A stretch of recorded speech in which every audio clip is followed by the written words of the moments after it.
Okay, welcome everyone. That was a quick 1 minute, but we're just going to let a few people still join the call here. This is our SSE quarterly call. Normally we have this call just with our members, but today we did open it up because it's such an important topic. We wanted to let more than our members participate in this call and learn from our experts on the call today. So please do feel free to introduce yourself in the chat. While you're doing that, I would like to introduce our team that's on the call with us today. We have a good showing from the SSE team today. So just so you're aware of all of our team that's here with us today, we have online with us Anthony Miller, who's our Chief Coordinator. We have Lisa Remka, who's our Deputy Coordinator. We also have Fiona, who's our Training Officer, and Landon, who's our Project Officer. And we're going to get a really great presentation from Fiona today, who did do a lot of the drafting and is the lead author of our transition plan guidance. So thanks so much, Fiona, for being here for that. We're also joined with our colleagues from the IFRS Foundation. So Roberta, thanks so much for being with us here today. And we're going to have an exchange representative with us here today from LSEG. Claire will be with us in a minute as well. So that's all of us who are here together with you today. Great to see all of you who have joined. And again, please feel free to introduce yourselves. It's good for everyone else to know who's here as well. But since it's such an important topic, I want to get us started on what we're doing here today. For those who are not familiar with the SSE initiative, I know some of you may be new to us here. It is a United Nations partnership program, and we work with the full capital market ecosystem. So that's, of course, including exchanges, but also with regulators, with companies or issuers, with investors, and with policy makers. And our membership of exchanges, now not just stock exchanges, all forms of exchanges, is now more than 130 members around the world, which lists of the stock exchanges lists 64,000 listed companies around the world. And we work with these exchanges and other capital market ecosystem participants to help to create a more sustainable and transparent global capital markets that really benefit everybody. And part of that sustainability and transparency is really preparing for future crises, such as the climate crisis that our planet is currently facing. So let's dive straight into that topic and a tool that can help everyone prepare for that in the markets. So our agenda today is pretty straightforward. We're going to start off with introducing the topic on transition plans, and I'll whiz through that fairly quickly so that we can really get to the experts. And we have two experts with us today. First, from our team, Fiona is going to present the SSE model guidance on transition plans, a tool that not only the stock exchanges on this call can use, but also their market participants as they move forward on this topic. And then that guidance is meant to come together with and accompany the IFRS guidance on transition plans. So we're super happy to have with us the IFRS Foundation and Roberta here to present that guidance. So you know how you can use these two together. And then at the end, we're going to have an open floor discussion. So please ask your questions. We will have Claire with us today from LSEG. Oh, Claire, you're here already. Thanks for joining us. And Claire's going to give a perspective from the stock exchange and how they've been moving forward on this.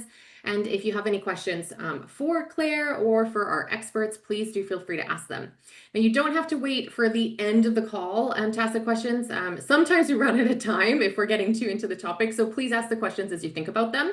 If you're not familiar with Zoom, and you haven't been on our other calls, please make use of these two icons. The chat, which many of you have been using to introduce yourself, and it's also where we're going to share different resources. So if you're on your phone, you might have to swipe screens to another screen to find that chat button. And same with Q&A, those two bubbles, you can ask questions. Those questions get saved for us so we can make sure that they get answered throughout the course of this webinar. So let's dive into the topic itself. What are transition plans? Now, before we give you a bit of an overview of it, we want to know what you already know about transition plans. So the poll is going to pop up on your screen momentarily. And when it does, let us know how much knowledge you already have about this topic. Lisa, just checking if you're going to pop that poll up or if you need me to. Well, great, it's there already. So you have zero knowledge perhaps, or you have a ton of knowledge on this, and please be honest. So if you have maybe you put the first one, no prior knowledge, you might be asking what exactly is a transition plan. That's completely fine. We hope you leave this call with a bit more knowledge though. You might have some awareness, maybe you've heard of it as a buzzword, but you're not really sure of the details. You might have some basic understanding and you're thinking, okay, I know some key ideas, but I'm not sure I could explain this to another colleague or maybe even my child. What about good knowledge? You could get in front of a room of people who maybe know nothing about it and explain a little bit about it. Or you could actually be running this call for us and you could be the expert that we're inviting you to discuss this. So I'm just going to give everyone maybe 10, 15 seconds to fill that out so we can see where you're at. Just as a hint, I haven't yet anyone have selected high expertise and hands-on experience. So I guess, Fiona, you're still going to have to do this presentation. We can't bring someone in to replace you just yet. Okay, we have nearly 70% of you filling it in. So I think maybe, Lisa, let's go ahead and share the results. And it looks like actually half of you have good knowledge. So you understand quite a bit and you could join a discussion about transition plans, but maybe you wouldn't be leading the conversation and being the expert. That's fantastic news. And we hope to have you contribute to this conversation and maybe ask what questions are kind of pending, and we'll see if we can make use of the experts on this call for you. For the few of you who said you have no prior knowledge, that's no problem at all. If anything is unclear or if you need additional knowledge on anything, just let us know and we're happy to stop at any point and clarify anything. Great, so let's move on to just the basics. So what is a climate transition plan? It's a little bit like a roadmap, but let's keep in mind it's not just a static map like you would open back in the days, those of us who existed before Google Maps existed. It's actually got included in it time-bound strategic measures. So it's more like Google Maps that gives you an idea of where the traffic is, how long it's going to take to get somewhere, that sort of thing. We're really thinking strategically here. Now, we had somebody ask in our earlier question a bit about, well, is this the same as a decarbonization plan? And it's actually a little bit more than that. We're really looking at our climate goals and really talking about our risks and opportunities related to climate. So I think maybe we can tackle that in a bit more detail later. And maybe Roberta, you can dive into that a bit later if we get more questions on that. But the idea here is we're really looking at achieving climate goals in practical action. Now, it's used by various people, it's used by companies, investors, and stakeholders. So it's really important to keep that in mind, how this plan that can be public is going to be used. Companies are using it to set credible pathways to climate goals and to attract finance. Investors, of course, are guiding their capital allocation and assessing their climate risks using it. And stakeholders, that might be other stakeholders like your employees, for example, or civil society, can use it to hold companies accountable for their commitments. Now, there is an important distinction to make between a climate transition plan and the planning itself. So of course, this might be quite clear to some people, but it's important to recognize there is a difference in these terminology, especially because one is what's happening kind of behind the scenes internally. The planning is the processes and practices that we use in order to develop these strategies. But then the plan itself is that external document, what we're sharing with stakeholders and what IFRS is really helping with there as well. Now, the legal requirements often have to do with the plan, what you're sharing with the public audience. But it's important to note that even when there's no legal requirement, these requirements are evolving, and those internal practices and processes that you need to put in place in order to make something public, they take a little while to put in place. So before the regulation reaches your jurisdiction, if it hasn't already, it's important to think a bit ahead of time and be prepared for any regulation. Now, I know we also have some markets in here that might not be foreseeing in the near future some regulatory changes and requiring transition plans. And we're seeing it from other pressures there too, from investors and stakeholder pressures. And it'd be interesting to hear from them where that pressure is coming from too, so that they can share it with the rest of the people on the call, kind of why we're working still in those markets on transition plans. Now, why did this come to be? Why are we working on transition plans? Why do we need it? And I think it's kind of scary graphs like this I think the red is appropriate for this particular graph. It is a pretty scary one for me. A lot of you on this call have probably heard 1.5 degrees Celsius a million times by now, and you probably are aware that we've already passed that threshold. So what we were working towards to stay below, we're already above. So we need to start thinking about those risks and opportunities that that presents to companies and to financial markets. So where does that lead to in the company, what we're seeing now? You probably, if you joined any of our training or talked about this area of sustainability much, heard about transition risks and physical risks. Here we're talking about some of the physical risks we're seeing here because they're really tangible. We can really see where they're happening, and it's already impacting companies around the world by having extreme weather events happening more frequently and becoming even more extreme from what they were before. So really seeing how our supply chain, our value chains being impacted, the physical impact on our buildings, on our assets, maybe not being able to transport goods, maybe not being able to even communicate with certain areas in the world during these extreme events. They're real impacts that we're seeing on the ground that companies need to start preparing for and start thinking about in their strategy, if they haven't already, but I'm sure many are starting to already.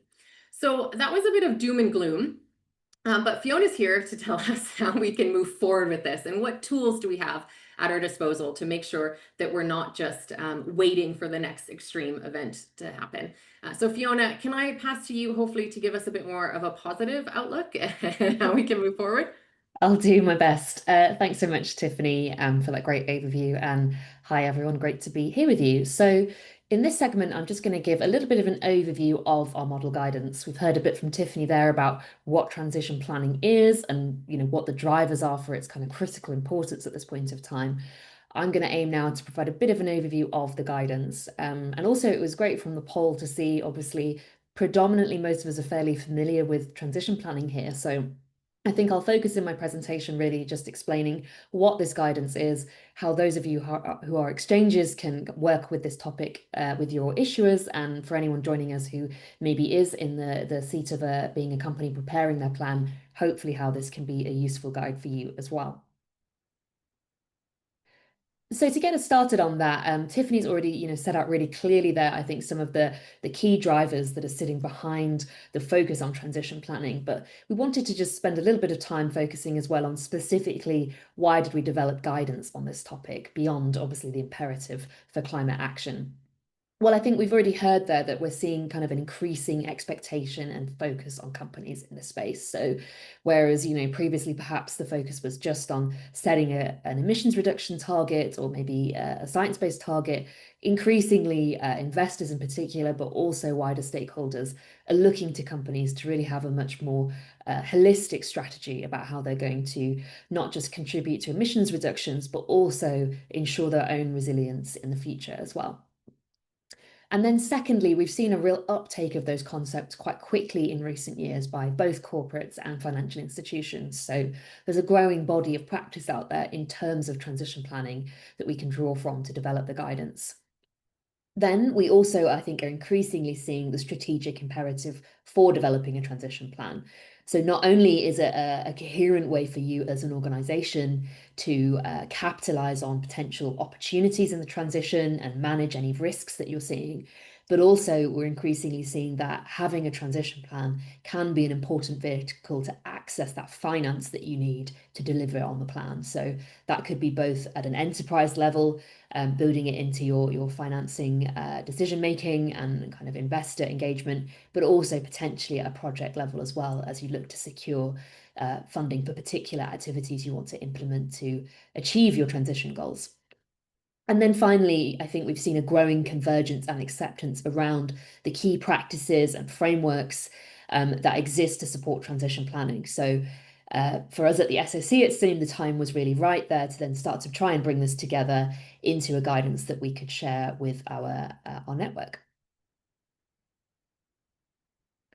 So to speak a little bit about what the guidance itself is, some of you are probably familiar with this, but I think it's always helpful just to reiterate what model guidance is. So model guidance is intended to be a template that stock exchanges can take and adapt to their markets. So it's written effectively in the voice of the stock exchange, communicating guidance on this topic to their issuers. So firstly, that's something that if you're an exchange, you can hopefully take forward to implement within your own ESG reporting guidance that you may already have. And also, if you're an issuer, hopefully a guide that can also be directly helpful on this topic as well. So what our guidance really aims to do is not to develop new requirements or a new standard, but really to collate and bring together a synthesis of those existing resources, practices, and frameworks that can really support you to advance this topic globally. And I think we've already mentioned this, but just to highlight again that this guidance has really come together with a wide group of experts involved in the process. So we had, I believe, over 65 representatives on the advisory group contributing this, including a number of exchanges. And a big thank you to Claire and the team at LSEG for being co-chairs of this group and providing really fantastic input from their perspective as well.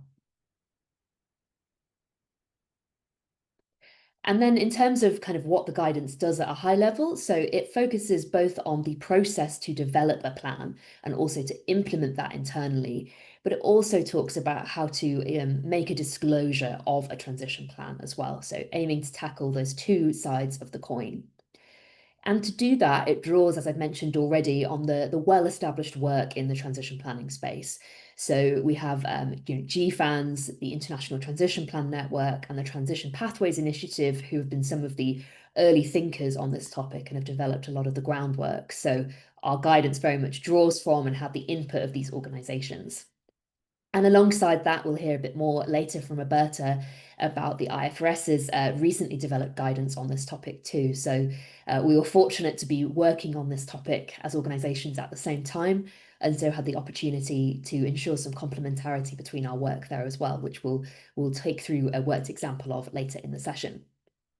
And then a final thing just to highlight for any exchanges on the call, as in keeping with all of our model guidance resources, the guidance includes tips throughout on how you might choose to tailor this guidance to your market as well. So thinking about areas in particular where you might want to mention any jurisdictional specific requirements, build in new examples or case studies, for example. So make sure to check that out in the guidance. So just to mention kind of at a high level what the structure of the guidance and its contents, I won't go into loads of detail on this, but hopefully a helpful overview. So we've kind of got four core areas that we tackle in the guidance. So we start with prepare. So that's really helping to set for your issue as the context for transition planning. So speaking to some of those drivers that we've mentioned already and the policy influences and use cases for transition plans. Then we move into align, which really sets out the components of a transition plan. So that draws from and consolidates the work from those different frameworks and standards that companies may be using to inform their disclosures on this topic. Then in implement, we start to get really into the practical practices for how you would implement and develop this transition plan within your organization. So thinking about how you can really develop clear actions to take forward and make sure that your plan doesn't just sit on paper, but is meaningfully implemented and adopted within your organization to really get those strategic benefits. And then finally, we round off with communicate. So this is thinking then about when you are preparing a disclosure of a plan, how you should do so, what you should disclose, and where you should put that information. And again, this is where we seek closely the input of the IFRS team to support us in alignment on the adoption of S2, particularly when we're thinking about this plan.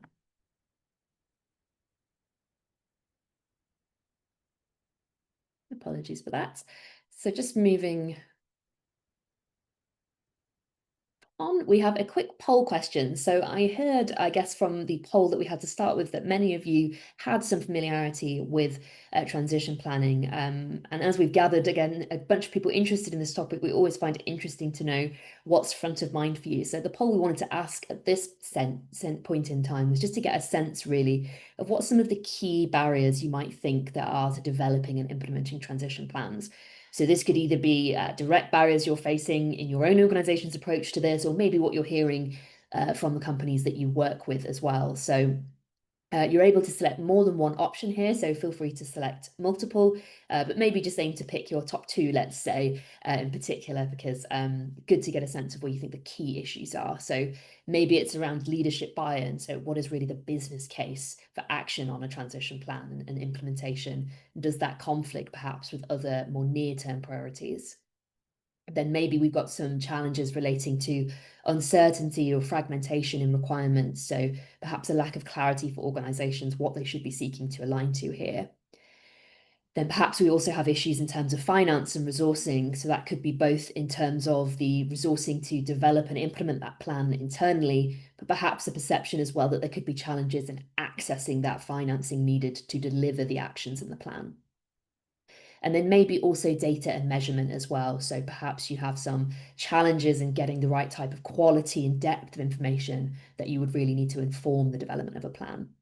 And of course, you might have some other challenges as well. So if we've missed any sort of key categories there that you'd like to highlight, please feel free to share those with us in the chat as well. It's always interesting to hear what's front of mind.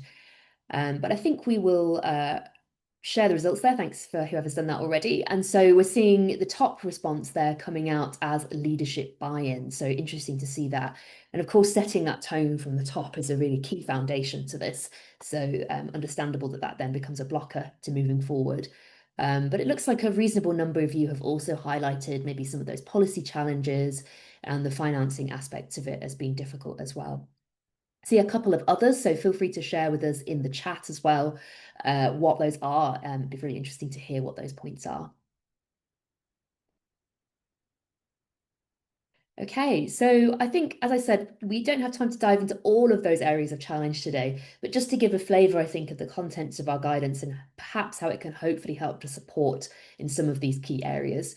I've outlined here the kind of main components of a transition plan that feed through into the guidance, and we aim to really provide practical steps and resources from other organisations to support across these areas. So firstly, we have the foundation. So thinking about what the strategic ambition and objectives for the plan. It's really important, to be clear on what the plan is trying to achieve before you start to develop and implement it. And that might be about both emissions reductions and resilience, or perhaps your organization has a particular focus on one of those two areas. Then we think about integrating into governance. So we'll go into this in a little bit more in a later section, but this, of course, coming back to that leadership buy-in piece is really key. So thinking about how the plan is really going to be embedded and driven through across the organization. Then stakeholder engagement is another really important topic to talk about. So thinking about how the plan can be informed by the feedback that you might already have received from your stakeholders, and in particular your investors, about what their expectations are on transition planning, and also how you might evolve the plan over time in response to further stakeholder feedback. Then we move into, I guess, the real core of the plan, which is the implementation strategy. So these are really those actions that you're going to set to execute on that foundation and that strategic ambition. And so this is where you'll really need to get into thinking about maybe the implications for business decision making, the policies that you'll need to change, how this cuts across the products and services the organization offers. So again, we aim in the guidance to bring together examples and resources for both real economy and financial institution organizations that can support in this area.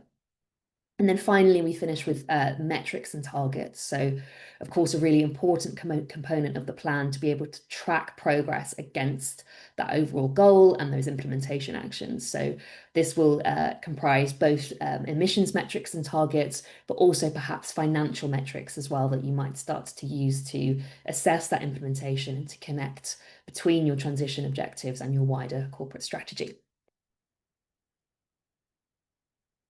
Okay, so and just to round off the summary of this section, I think this is a visual we've included in the guidance and which we really think encapsulates a lot of the spirit of the activities here, which of course is that while disclosure of a plan is a fantastic activity and a great point to reach as a milestone in this, of course it's just the beginning. So really the actions to take to implement the plan are where a lot of those barriers and challenges are to overcome. So just an echoing call, I think, to anyone talking to organizations about this topic or working on it themselves, that don't underestimate the time, engagement, and resources that you need to really take this forward. But we hope that in doing so, you can also really start to see the meaningful benefits from this topic. topic as well.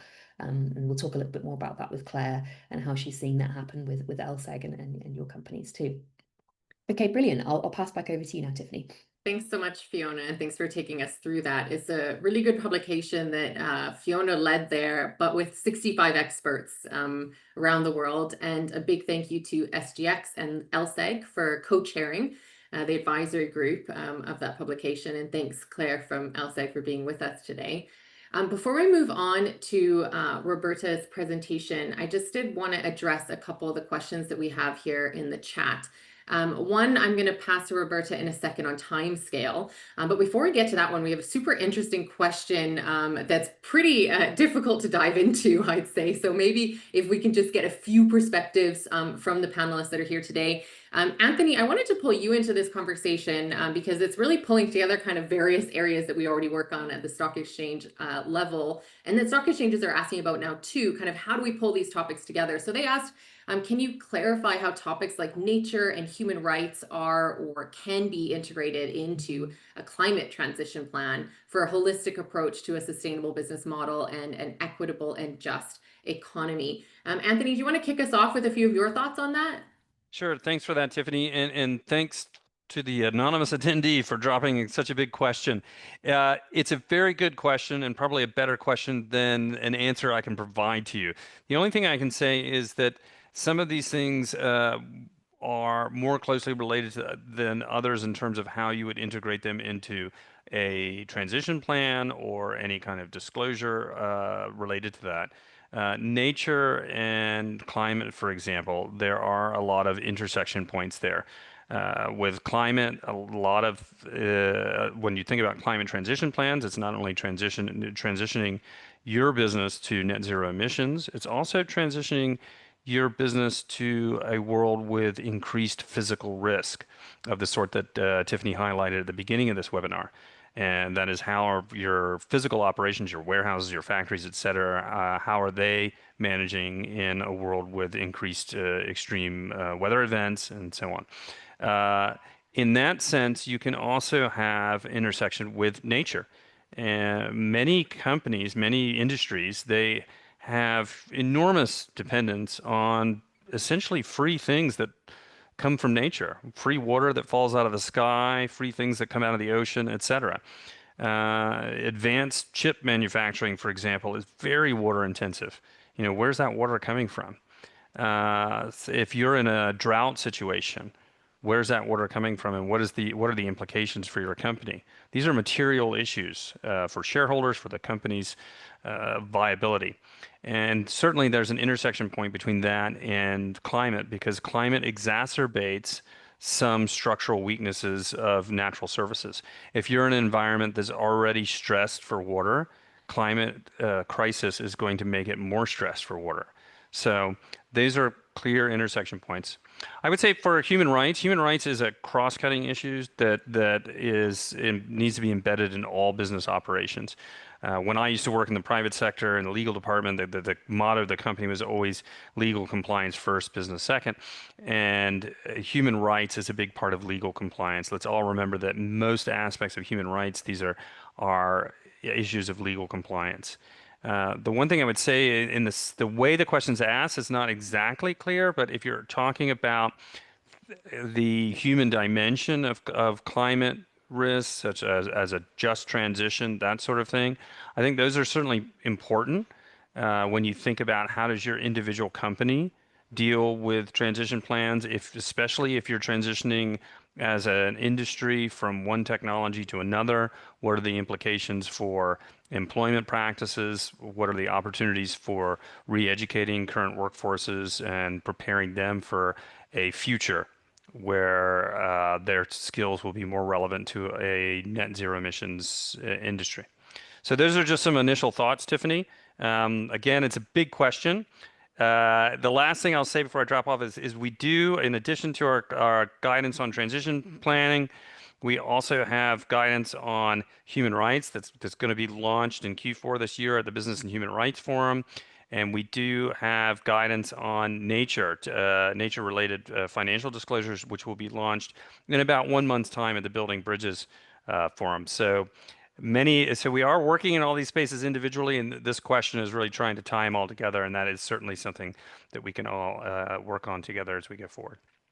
Great. Thanks so much, Anthony. I'm going to come back to Fiona to share kind of how we do discuss that in the guidance. I'll also just flag if Lisa or Claire, if you do want to add anything to that, just turn your camera on so that I know you wanted to add something to that. Great, thanks, Tiffany. I won't say too much more because I think Anthony covered a lot of really helpful points there. But indeed, this was a topic I think in the guidance we had to think how to address. And of course, I'm not going to say I think we had a full answer on this, but I think what I would highlight from the guidance is that we've included a number of resources kind of focused on just transition that we found particularly helpful with getting an understanding on this topic. And additionally, I would just mention that in setting the strategic ambition for the plan, which is that kind of first component I talked about, it's important to be really clear internally as an organization what the objective is here. So it might be that the decision is to be quite climate focused, but maybe that strategic ambition is a much more interconnected vision about, how climate cuts across social and other environmental issues. So I think just what we say in the guidance is being really clear internally on what that objective is at the outset of the development of the plan is quite key, just to making sure you have that clear footing to move forward with your colleagues on. Great. Thanks so much, Fiona. And thanks for that presentation of the model guidance. Everybody can find that guidance on our website. And Landon, maybe you want to drop well, I guess it's right there. You can see it in the chat, so you can access that directly in our chat. If you're watching this video post hoc, then you can also use the QR code that's in the presentation or in the slides to access that. Now, we did have another question, and as I introduce Roberta Ravelli from the IFRS Foundation, maybe, Roberta, you can also answer that question. Now, Roberta is a technical staff and is going to tell us about their guidance on transition plans, and we'll talk about how those two guidance documents fit together. But we got a technical question, so I think you're perfect to answer this one, Roberta, and it was whether there's any particular time scale that we should be looking at in our transition plans. Can you address that one for us? Yes, thank you. Thank you very much, Tiffany. Of course, I think this question is very relevant in terms of disclosure and which type of information you can provide about your transition plan. And I would probably just reiterate what you said at the beginning, that transition plan is really an essential component of your strategy. So a lot would depend on what is your strategy and your transition planning horizon. And in terms of frequency for updating a transition plan, when looking at requirement in the ISSB standard, the main overarching requirement is that information about progress of plans disclosed need to be provided compared to previous periods. So there is kind of this possibility to see what are the progress made compared to the plan. And I would say that in terms of information, what is a big benefit, in my view, of the disclosure applying the SSB standard is that the purpose is to tell the story about our company is managing risk and opportunity. So linking the different topics, and this gives an opportunity to link the strategy, the responses to physical and transition risk, but also the anticipated effect over the short, medium, and long term. So several aspects that link to the question about what is the time scale of plans in terms of forward-looking information, but also update regarding the progress made with the plans. Thanks so much, Roberta. I'll leave it now to you to give an overview of the IFRS guidance document.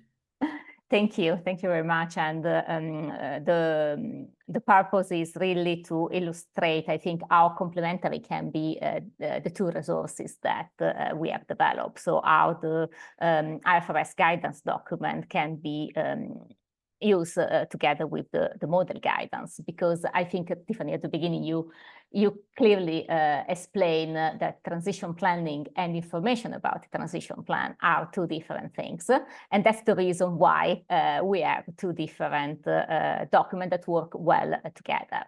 So I think the model guidance is like the step to help companies and exchanges in the transition planning process with some information about disclosure. And then the ISSB guidance on transition plan can be used to disclose information about the outcome of that process in terms of transition.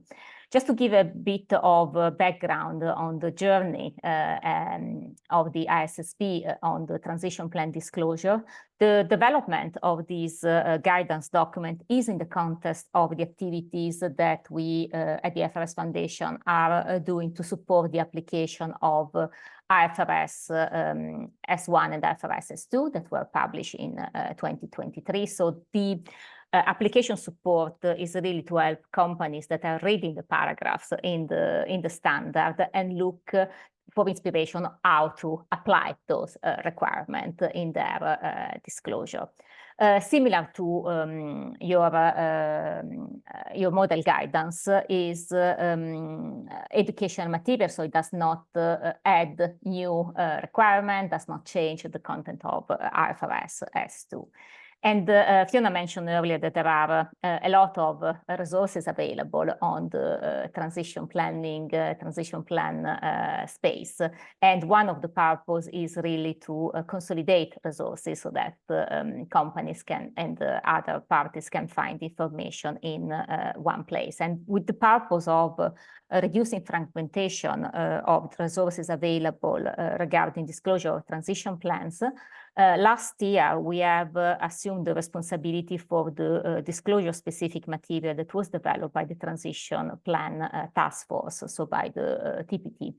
And we have incorporated the aspect of the Transition Plan Task Force material that are helpful for companies applying IFRS S2 in the guidance document that we have published in June this year, so around the same time as the publication of the SSE model guidance. So just to give maybe a little bit more information about the purpose of the guidance and how it can be used.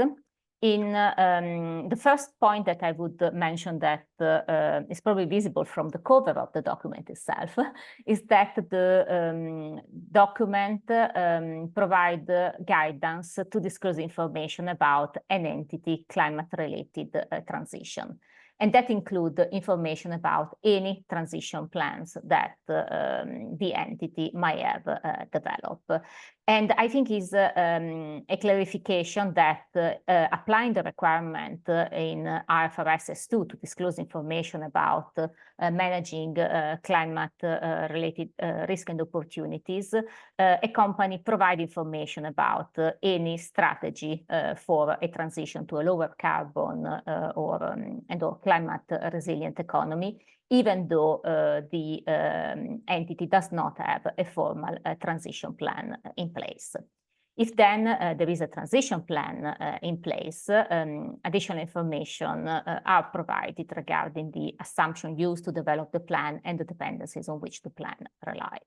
So the purpose of this guidance document is really to enable entities that are applying IFRS S2 to provide high-quality information about their climate-related transition in the context of the support to create the global baseline of standards on and information on sustainability, risk and opportunities. We are aware that there are many jurisdictions that are adopting ISSB standards or are in the process of or have already adopted the standard. So this guidance document could be used by the jurisdiction to support the provision of comparable information about climate-related transition in accordance with IFRS S2 around the world. We also acknowledge that there are aspects that jurisdiction might need to reflect on top of what is the content of this guidance document. And that's possible using the building block approach, where there is the possibility to build further this common global baseline and add additional disclosure requirement that might be needed in a specific jurisdiction to reflect local circumstances.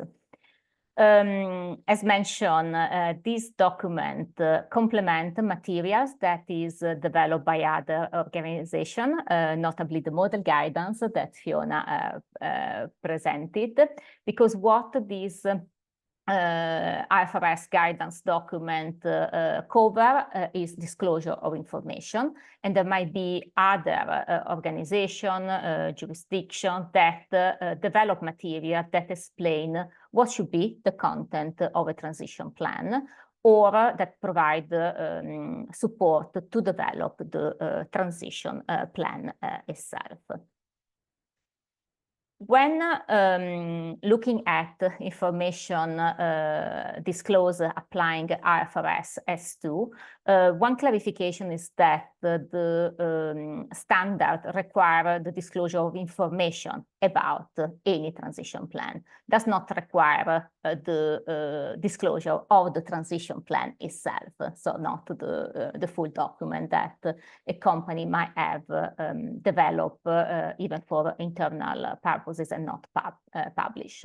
What is the benefit is that the information about the transition plan is provided in the context of the general purpose financial report. So with the objective of explaining the way the company is managing the risk and opportunities, and whether it has set a strategy to respond to the risk and the opportunity, and therefore contribute to the transition of the company to a lower carbon economy and or climate resilient, as Anthony has explained earlier.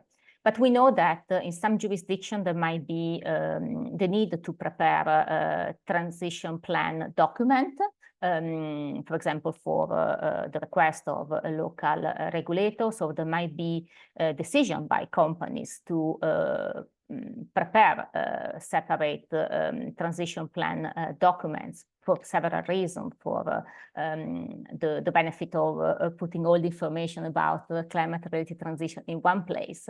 So for an efficient reporting, there is the possibility to provide information required by IFRS S2 by cross-reference to that separate report, including the formal transition plan document. And the possibility to cross-refer is only subject to some specific requirement, including that the transition plan document should be publicly available in order for the information to be accessible, and the cross-reference information should be available on the same terms and the same time as the sustainability related financial disclosure.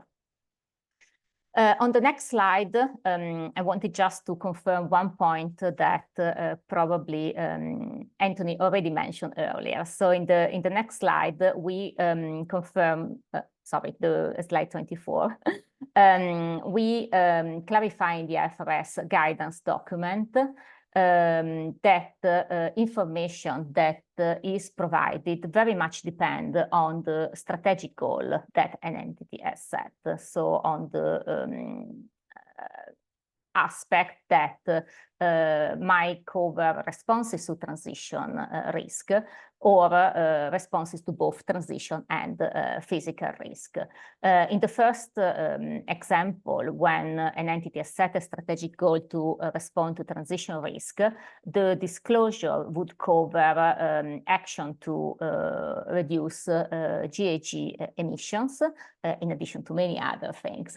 And in the second example, that is probably more complete is about an entity that has a strategic goal to respond to both transition and physical risk.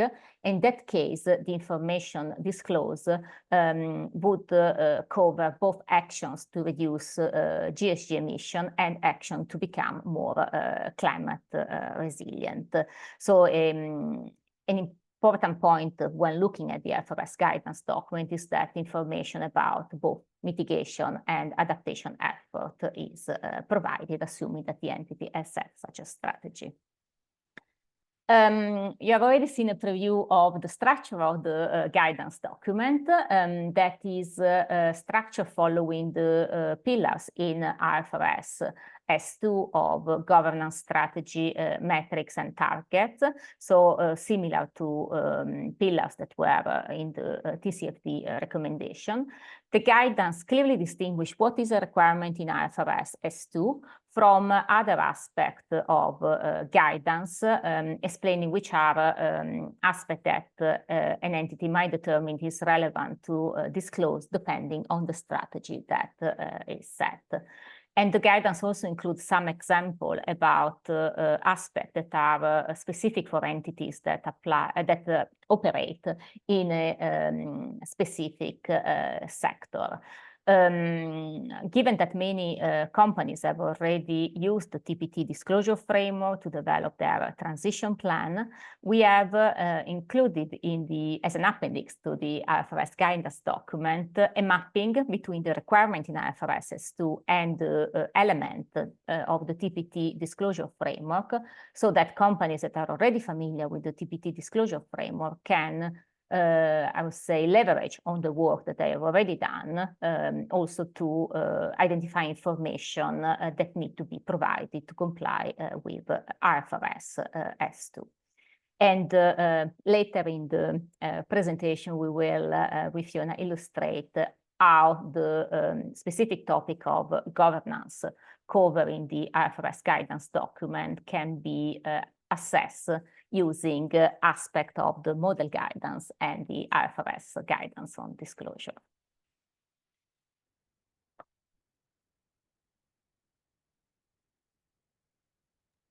Thank you so much, Roberta. Sorry, my camera doesn't focus when I turn it off.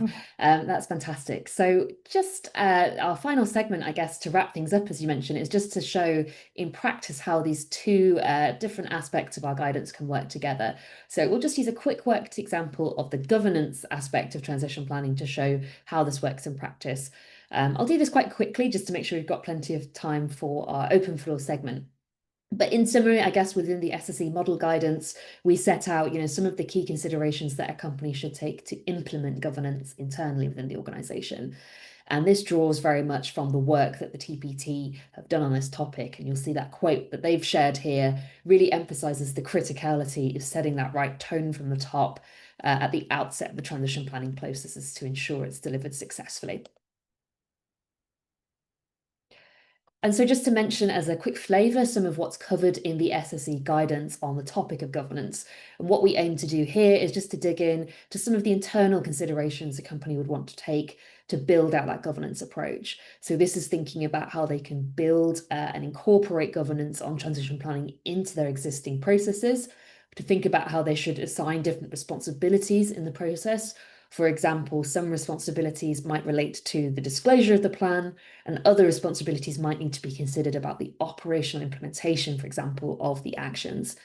The governance processes should also consider what the actions are that are developed, so ensuring that those actions that are set in the plan are sufficiently ambitious, but are still achievable and are backed with the right resources to be delivered.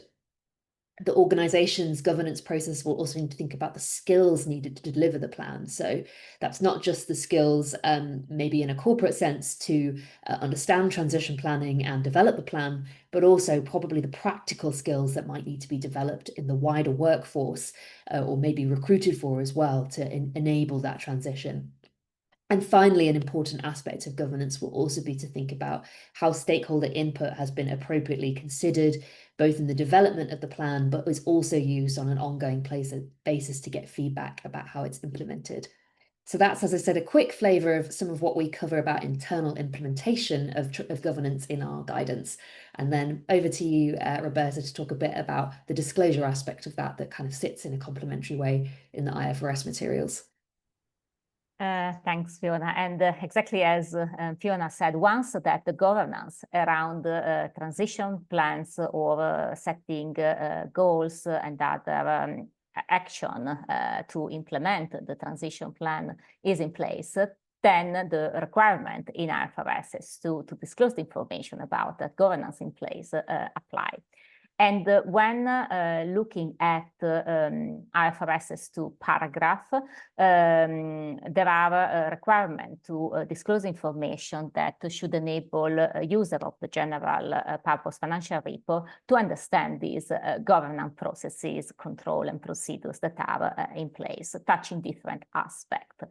What IFRS S2 does not mention in those paragraphs is the direct term transition plan, because this is, I would say, applicable to management and oversee of climate-related risk and opportunities, and transition plan cover the responses regarding physical and transition risk. So what is the benefit in developing the IFRS guidance document is to explain how those requirements in IFRS S2 can be applied in relation to climate-related transition information. In the next slide, we included an example of topics that are explained in the IFRS guidance document on the disclosure of information about an entity climate-related transition that an entity might determine it is relevant to disclose.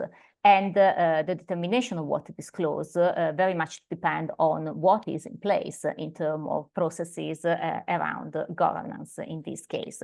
For example, when looking at the requirement to disclose information about the body of the individual that is responsible for a strategic goal, one aspect that the guidance explains is that an entity might determine it is relevant to disclose whether the entity has appointed a specific member of a relevant governance body, or, for example, a subcommittee to be accountable for that strategic goal. Or when looking at the disclosure information regarding the management role in the processes that are used for the achievement of the strategic goal, one of the aspects that could be considered relevant for disclosure is how the individual that is responsible for implementing the strategic goal are brought together from various teams and functions to promote, I would say, collaboration to achieve the strategic goal. So these are just, I would say, aspects that could be a source of inspiration for companies that need to comply or choose to comply with IFRS S2 requirement to have them provide information around their transition. With Fiona, we selected the governance topic in the long list of, I would say, topics that are relevant for climate-related disclosure, and more information is available, for example, when looking to strategy or metrics and target. But I hope you will be able to see that in the guidance, for which you have the link in the chat. Great. Thanks so much, Roberta, for really diving into that, and Fiona for showing how those two work together, which I think is going to be very important for market participants, as well as our stock exchanges who are going to be making use of the model guidance. Now, speaking of stock exchanges, as mentioned, this guidance on transition plans was really made possible by LSEG and also their co-chair. And we have with us Claire today. Claire, thanks so much for joining us. You've been working on various topics related to this for quite some time now, and you work with your market a lot at LSEG on making sure that they have the guidance, the tools, and the advisory service that they need in these particular topics, specifically also in transition plans. I'm wondering if you can share a little bit with everyone what you're seeing in the market as you're guiding market participants. What are they needing? How are you supporting them? And where have you seen kind of wins in this area moving forward? Thanks, Tiffany, and great to see you and the USE and IFRS team. And first of all, I think I should just start out by saying that I think, you know, what a great guidance the model guidance on transition plans is, because I think it's much needed, you know, really comprehensive, and we're sort of actively looking at ways in which we can extend sort of that reach and engagement with corporates, and it's a really useful tool to be able to do that with. It's not sort of one of those things that, yes, it got launched in the big sort of, you know, fanfare of London Climate Action Week, but actually, you know, it's more than that point in time. It's something that really should be used as a reference tool. You know, and I say that because I think, you know, we are at still a point in time in which transition plans still are sort of being navigated, you know, trying to sort of be understood by corporates. And when they've got lots of other different sort of competing reporting requirements, that are really sort of understanding what investors want to hear from companies on transition is really, really important. I was actually reading a survey yesterday that I saw that one of the accountancies firms here in the UK, one of the sort of mid-market firms, had done a survey over the summer trying to sort of look at demystifying transition planning. And they had found that 15% of their respondents have decided not to create a transition plan. But I'm looking at it positively, because 73% have already developed, they're developing or actively considering developing a transition plan. And that was a survey that was focused on UK mid-market businesses. And sometimes I think sort of transition plans can be sort of more of the realm of our FTSE 100 businesses. And I think the important bit as well is it's not about just embracing transition planning because they have to, but it's actually because they're seeing the value, the strategic benefits of how you manage climate risks into the business and how you manage it into the supply chain.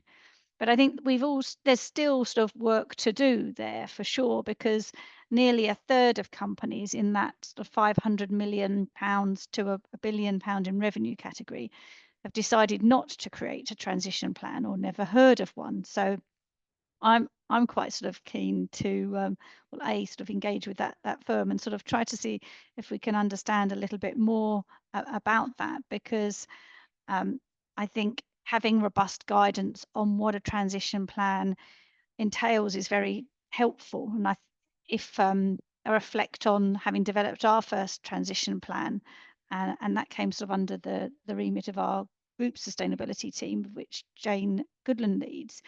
That was done back in 2022. And so that was prior to the GFANs and the TPT frameworks. And so I feel like we can speak now as to how valuable these guidelines are in offering clarity and structure to the process. And I think, you know, when we looked at sort of our transition plan, there's sort of a lot of lessons that we can sort of learn from that, reflecting back now. I mean, it obviously really touched upon every different aspect of our business, but we focused more at that time on our operations and less on our products. So I think, you know, over time we've been able to build out and better account for all of the different products and the services that would, doing, you know, a transition plan again, we would be able to include those. And I think, you know, also one of the things that we did do with the transition plan was took it to our shareholders for vote and support, and got a high level of engagement from our shareholders, which is good. And I think, you know, if I just sort of reflect of what's happening in the UK at the moment, I think, you know, the UK's moved very quickly on transition plans, and very timely at the moment, because we've got 3 UK government consultations out in the marketplace at the moment, one on UK SRS, and another on transition plans, and also sustainability assurance. And so prior to the summer and ongoing at the moment, we are building out what the LSEG response is to those respective consultations.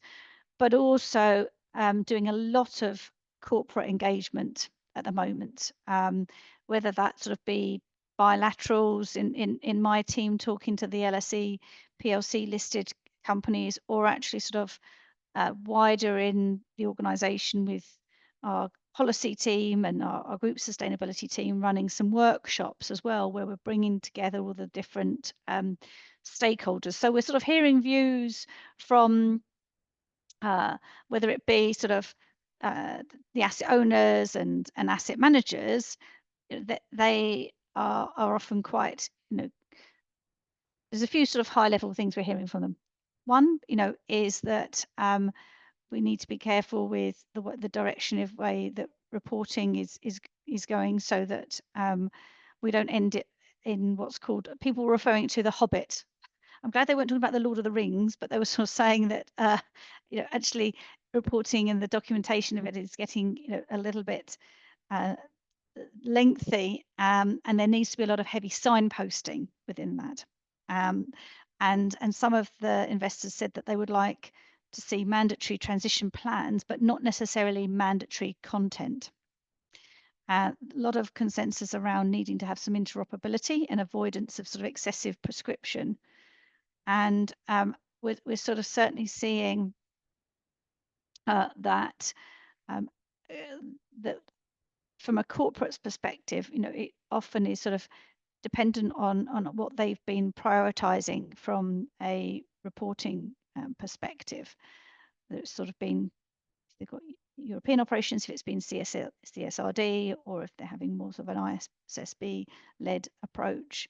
But I think, specifically on transition plans, I think some of the challenges that have been highlighted are around sort of the legal risks of having to use several assumptions with transition plans, the cost of third-party support to help with some of that modelling and the climate scenario analysis, and the recognition that you need to make sure that you've got all the right processes, the platforms in place to get together all of that data aggregation, the collection, and how you verify all that information. So I think it's important, as I said, very timely at the moment that we've got these consultations out in the UK market, because it really gives us an opportunity to be able to give the sort of full market view and feedback, so that we are, hopefully continue to sort of have the UK leadership role that we have had around climate reporting and transition, but that we also sort of make sure we get that right balance between ensuring that investors have got decision useful information and that they can allocate their portfolios accordingly. And we also remain mindful that corporates are operating in a world and an environment where there are often stresses and burdens that can be placed on them, that we don't want to sort of make a anti-competitive world and an environment for them. Thanks, Claire. I mean, we're so lucky to have you here, but it's such a complicated space to be as the exchange, the interface between all of these organizations and types of organizations that need different things from this. So thanks for sharing a little bit of what you're experiencing there. I've noticed we've actually passed the time already, but I didn't want to cut you off because it's so great what you're sharing. So thanks so much for coming, and thanks for supporting this project at LSEG. LSEG is one of our SSE official supporters and has also supported us particularly in this project. So thanks to LSEG and all of our SSE official supporters. If you would like to become an SSE official supporter, please reach out to us at info@sseinitiative.org. It helps us make all of this available. Also, someone asked if we have training on this topic. We are working on training on various topics. So please email us or join our newsletter to find out when our next trainings are coming out. We'd love to share that with you. We really appreciate everyone who contributed to this call, who made it possible, and everyone who joined, all of our participants. We look forward to seeing you in the next call. And thank you very much to the IFRS Foundation for joining us today, and LSEG for contributing, and this morning for SGX for also joining us. Thanks for the whole team on the call today. Have a great morning, afternoon, evening, everyone, and we hope to see you soon. Take care, everyone. Bye.